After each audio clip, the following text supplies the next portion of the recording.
The year is 1191. You've been tasked by your leader, Robert de Sable, to retrieve vital Templar documents hidden in a secret hideout in Acre. As a skilled warrior and adept in stealth, you manage to infiltrate the hideout marked by a mysterious symbol. Many enemies surround the place, and combat isn't an option, so you stealthily make your way into the room filled with documents. You easily locate the scroll you were tasked with retrieving, but looking further, you notice a map of England with a Templar seal and mysterious markings. One spot immediately catches your attention: your own land.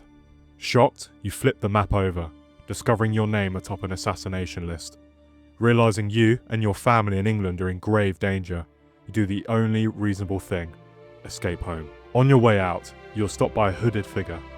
You prepare for a fight, but he immediately disarms you and calmly reassures you he is not your enemy. The Templars are. He instructs you to seek the Assassin Brotherhood in England for more answers.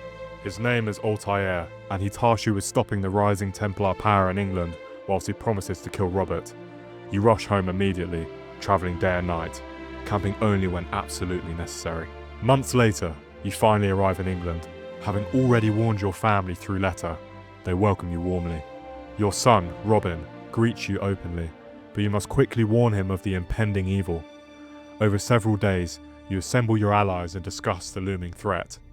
As your final allies arrive, you hear one last knock at your door. It's the Sherriff of Nottingham, accompanied by Prince John's men. John has discovered your desertion and treason, including the stolen documents. You must die.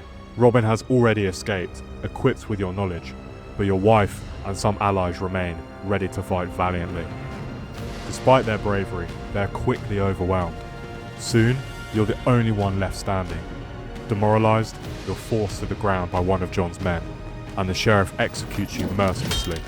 Robin, hidden in the surrounding trees, cries out in anguish before escaping deep into Sherwood Forest.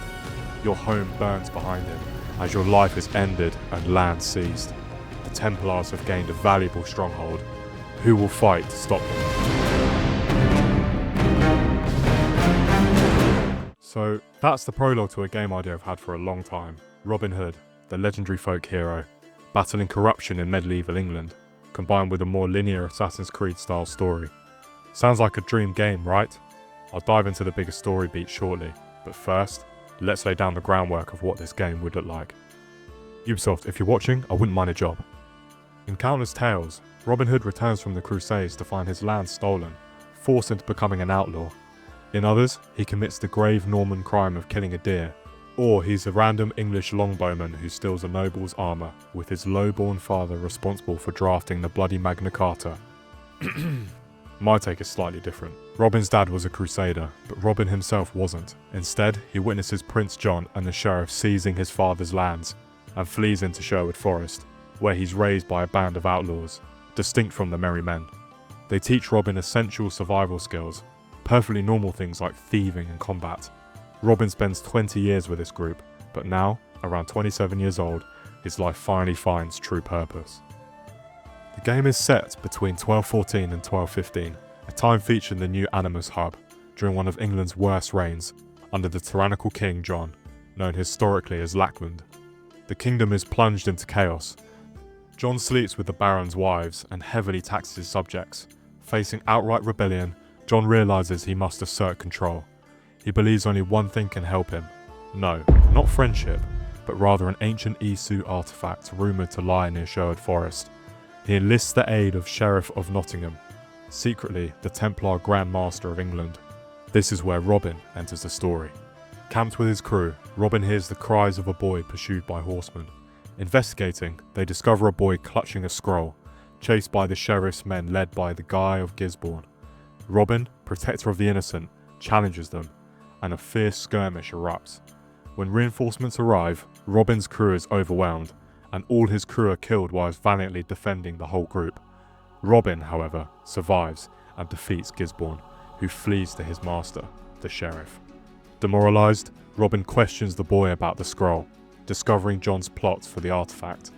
He recognizes the Templar seal and remembers his father's last wish, to find the Order of Hidden Blades. After burying his fallen comrades and escorting the boy home safely, Robin journeys to find the Assassin Brotherhood. He eventually finds and joins the Brotherhood, and learns the way of the Creed. With skills and knowledge he's acquired, Robin is tasked with stopping the Templar artifact hunt by the assassin leader Robert Fitzwalter, who is busy working alongside the rebellious barons.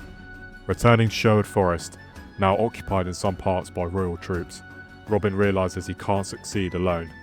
Thus, he recruits his iconic group, the Merry Men, such as Little John, who provides strength, enabling Robin to tackle tougher enemies and barricades; Friar Tuck, who crafts powerful healing and alchemical supplies such as smoke bombs and potions; Will Scarlet, who is an expert in stealth, helps plan intricate infiltration missions and assassinations; Alan Adale, the Bard, whose ballads shape Robin's legend, influencing morale and support from villagers; Azim, a Moorish assassin tasked to help Robin in assassin techniques; Alice, who helps Robin set up ambushes and traps in the forest. With most of his crew assembled, Robin fully embarks on his mission, stopping the Templar artifact hunt and redistributing wealth to the poor. And now that you've got your merry lads and lasses together, this is where the game really opens up. Sherwood Forest acts as your base of operations, and it's fully customizable like Assassin's Creed Shadow's new hideout system. You can upgrade structures like training posts for combat, crafting areas, and much more. You can train your recruits, unlock better tools, and make your hideout feel like your own Outlaw HQ, a place that grows with your legend. Since most of the game takes place in and around Sherwood, it leans heavily into stealth. This isn't about storming in with brute force. Robin's all about picking off targets, causing chaos, and disappearing before anyone knows what's happened.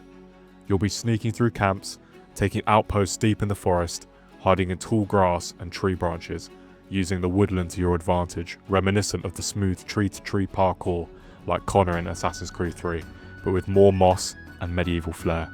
And it's not just trees and bushes. Robin can also venture into nearby towns and villages, and even Nottingham itself, which would be expanded way beyond its real medieval size for gameplay reasons. Think of it as bustling, walled city full of corrupt guards, Templar lackeys, secret entrances, and places to explore. Robin can go into the city to sabotage training grounds, poison water supplies, or burn barracks to weaken the number of troops patrolling Sherwood.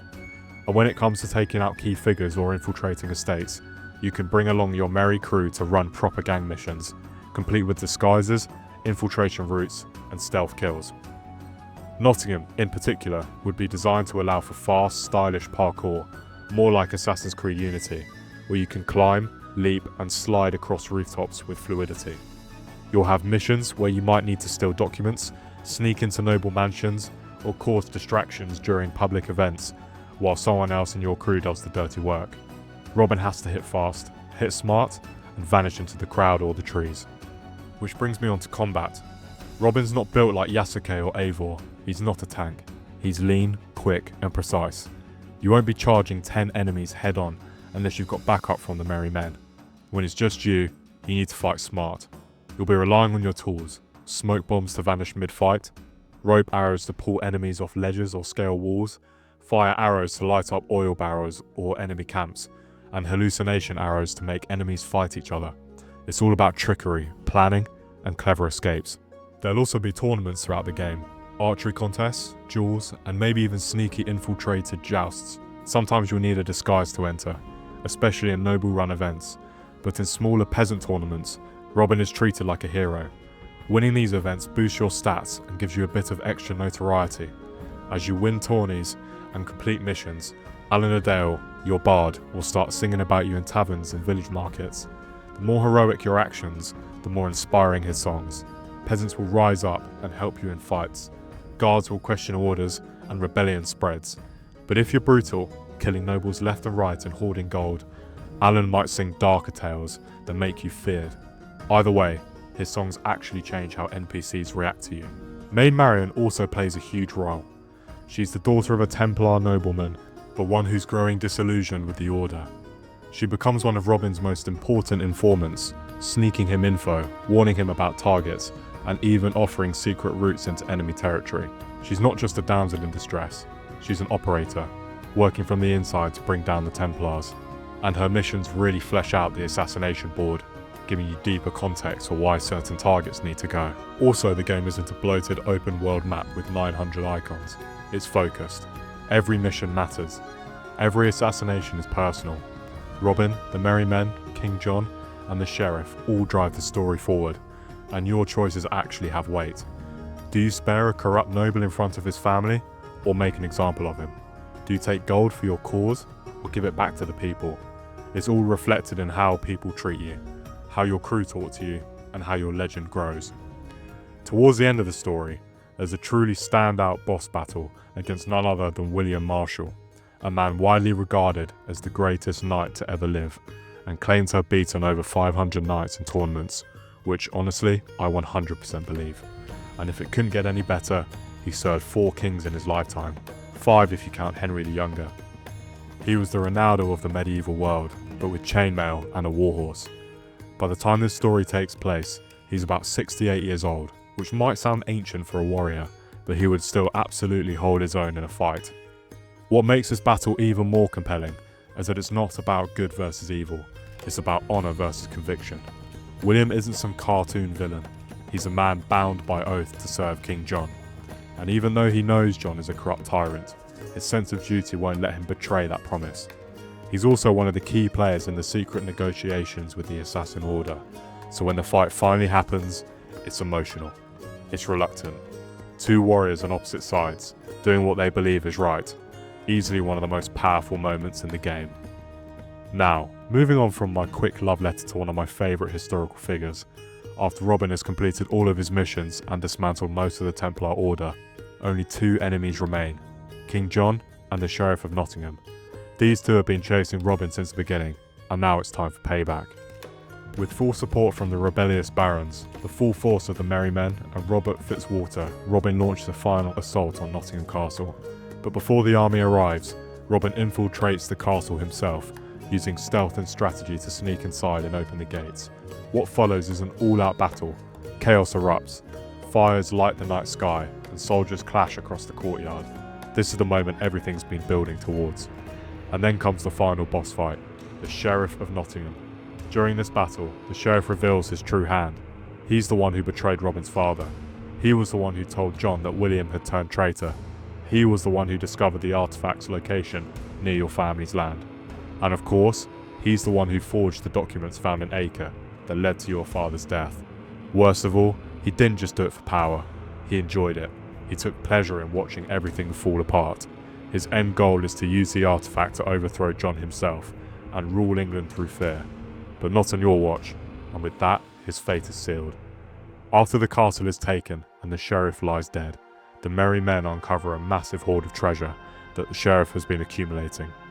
Here, you would face one of the biggest choices in the game. Do you share the treasure with the people, becoming a symbol of justice and rebellion? Or do you keep for yourself and your crew, embracing the dark side of outlaw life? This decision has huge consequences. Share the wealth, and Robin becomes a folk legend. Songs are sung, rebellions rise, and you're remembered as a hero.